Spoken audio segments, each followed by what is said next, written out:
Brad Simpson with Simpson Limited Collector Firearms, and today I'd like to talk about the importance of having a good Luger library. Now, these are books that we actually use here in the shop. As you can see, they're well worn. We've got tags on them to identify where they go back in the library, and you can see sometimes there's post-it notes in them that we use to mark stuff that we want to find or remember how to get back to it. So yes, you can learn a lot about Lugers from YouTube videos like this, but there's a lot of information in these books that you can't find on videos or find in the forums. Many of them have been, researched extensively. A lot of the research was done in Germany, etc. And there's just a wealth of information in books that you can't find anywhere else. So if you're interested in Lugers and you're not quite ready to buy a Luger, a good way to start collecting is to buy one of the books, either a overall reference or something specific to what you might be interested in. Now, probably the classic Luger book that people are most familiar with is Lugers at Random.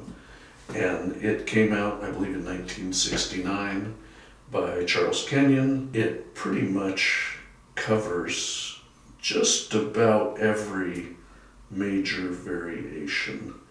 At the time, they had pretty much identified everything.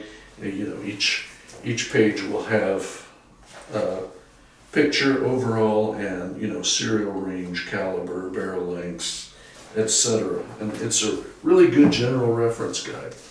Now, it is out of print. As you can see, this is an old copy that's been around, but you can still find these, and they're a great general book.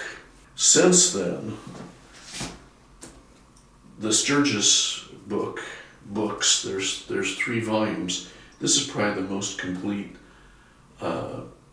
study of the Luger that anybody's ever done. It pretty much covers almost everything. And there were actually 2 different versions of this book. The first one was published up in Canada, and Sturgis actually didn't like the way it was edited and rearranged. So I published this version with the agreement with Sturgis that it would be published the way that he wanted it. And it's fairly expensive and big and heavy, but this is the most information in one single source that's ever been published about the Luger. Now, a lot of these other books, for example, Luger the Multinational Pistol, is really a picture book. Paul Goodwin is, I would say, the best firearms photographer in the world, and this is really a showcase of his photography featuring really nice condition Lugers and holsters and accessories, Then, for example, specialized books that just cover specifics. I published this book, Simpson Lugers. It is just about Lugers that were manufactured by Simpson and Company, and very informative. Has many serial number ranges of different examples and accessories, etc. If you're interested in Simpson Lugers, this has more information than has ever been published on Simpsons. Another book that I published, The Parabellum is Back. This is about post-war Lugers, and it really concentrates on the Lugers that Mauser made in the 60s and 70s into the 80s. The 2 guys, Mauro Badino and Gerben van Vlimmeren, who wrote this book, had access to the Mauser archive and all of the records from the post-war Luger manufacturing in the 60s, 70s, 80s, etc. So there's a lot of serial numbers, a lot of different variations. When I got this book, I saw post-war guns that I didn't know that Mauser had made. It's really a great book and very comprehensive about post-war guns.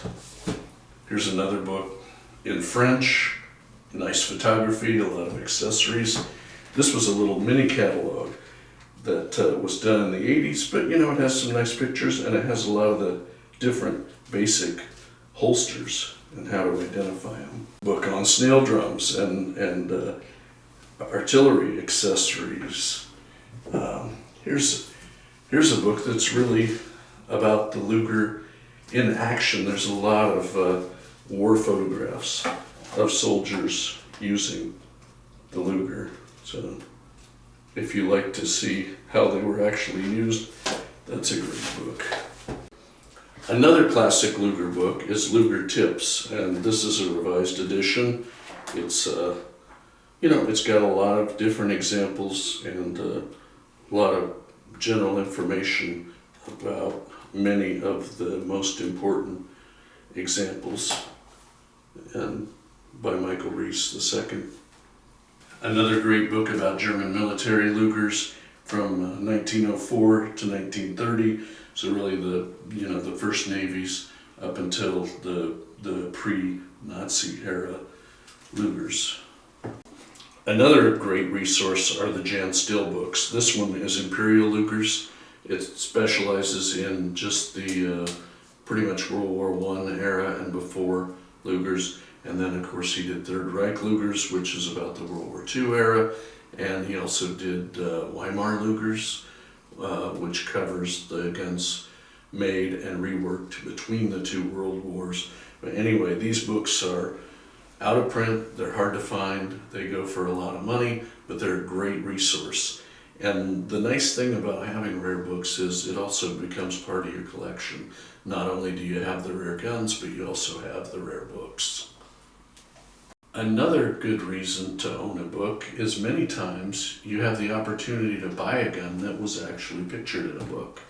I know many times we get guns that are the actual examples in one of these Luger books, and it makes them much more saleable. And there are collectors that just like to have guns that are pictured in books. It's a great provenance. It makes them much more saleable. Another thing about Luger books is they make great gifts. Obviously, they're less expensive than Luger, and there's also a lot less paperwork, as you don't need an FFL or to fill out a 4473. So if you know somebody that's into Lugers and there's a book that they don't have, these make great gifts. And of course, many of them we keep in stock. So as you can see, there are many books on Lugers. This is not all of them. These are ones that we most commonly use here around the shop, but there are many more, and just not enough room on the table to show them all. If you have any ideas for a video or have a Luger question for me, send me an email at brad@simpsonltd.com. Thank you.